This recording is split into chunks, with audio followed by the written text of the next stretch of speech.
अभिनव को डर था कि कहीं मोंटी को इस बात की भनक तो नहीं लग गई थी कि टाइगर लौट आया है, नहीं तो वो इस तरह अचानक क्यों आएगा।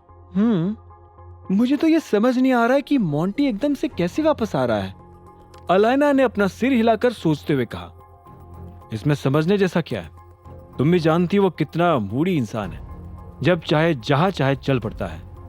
अभिनव ने अलाइना के दिमाग में आ रहे डाउट को पहले ही क्लियर कर दिया ताकि उसे बाद में कोई शंका ना हो। तो फिर अब क्या करना है? मोंटी के आ जाने के बाद तुम कंपनी के उस गद्दार को कैसे पकड़ोगे? अलाइना ने अभिनव से आई कांटेक्ट करते हुए पूछा। अलाइना ने मोंटी के आने की खबर दे दी थी, लेकिन अभिनव नहीं चाहता था कि वो अभी ही उसके सामने आ जाए। मोंटी भले ही कल आ रहा हो, लेकिन तुम मत बताना उसे कि मैं भी वापस आ गया हूं। अभिनव की बात सुनते ही अलाइना और लोकेश दोनों शॉक्ड रह गए। तुम ये क्या बोल रहे हो? वापस आने के बाद भी तुम्हें कंपनी पर कंट्रोल नहीं चाहिए? क्या अभी भी मोंटी ही उसे संभाले? अलाइना ने हैरान होते हुए पूछा। हाँ, और वैसे भी टाइगर, मोंटी की लीडरशिप में हमारी ग्रुप की सारी कंपनीज बहुत बुरी हालत में है। लोकेश ने भी अलाइना की बात को सपोर्ट करते हुए कहा। अभिनव लोकेश की बात सुनकर उसकी ओर देखने लगा।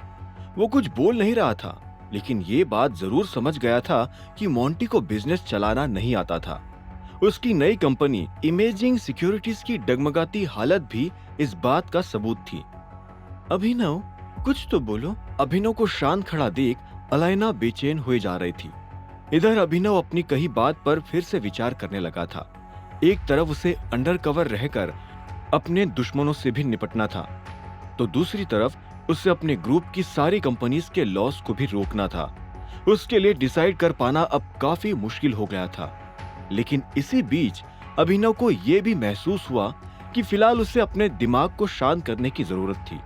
अपने पुराने अंकल से मिलना, एक्सीडेंट के बारे में सुनना, मोंटी का वापस आ जाना, इन सभी बातों ने अभिनव के दिमाग को जाम कर दिया था। उसे ठंडे दिमाग से सोचने की जरूरत थी कि अब आगे क्या हो सकता था। टाइगर, अभिनव। अलाइना और लोकेश की एक और पुकार के बाद ही अभिनव ने उनकी ओर देखकर अपना मुंह खोला। हाँ, एक काम करो, जब वो आ जाए तब मुझे इन्फॉर्म कर देना, तब देखते हैं। तुम्हारा एटीट्यूड कब से ऐसा हो गया?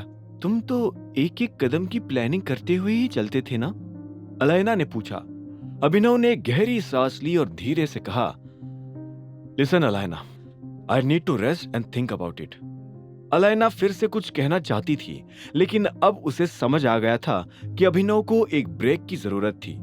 लोकेश ने भी यही बात समझकर बीच में कुछ नहीं कहा।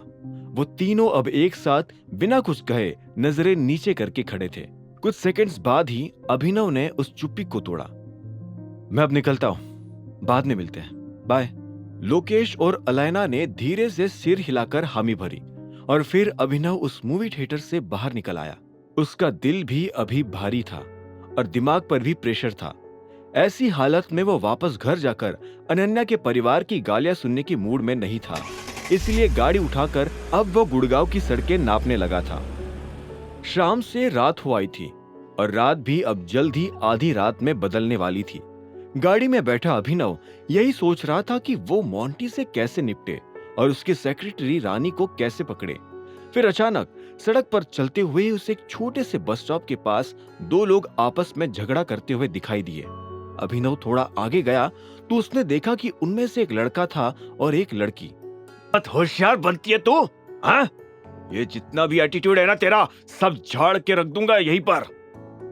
लड़के ने लड़की को पीछे धकेलते हुए चिल्लाया।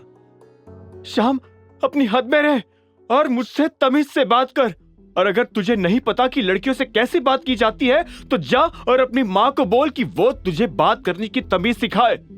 लड़की भी उस लड़के से दूर होते हुए उस पर चीखे जा रही थी। वो एरिया थोड़ा सुनसान था, इसलिए दोनों की आवाजें किसी को भी सुनाई नहीं दे रही थी। माँ को क्यों बीच में लाई? उस लड़के ने भड़क कर गुस्से में लड़की का गला पकड़ लिया। अभिनव ये नजारा देखते ही अपनी गाड़ी से उतरकर उन दोनों के पास भाग कर गया। अबे छोड़ उसको।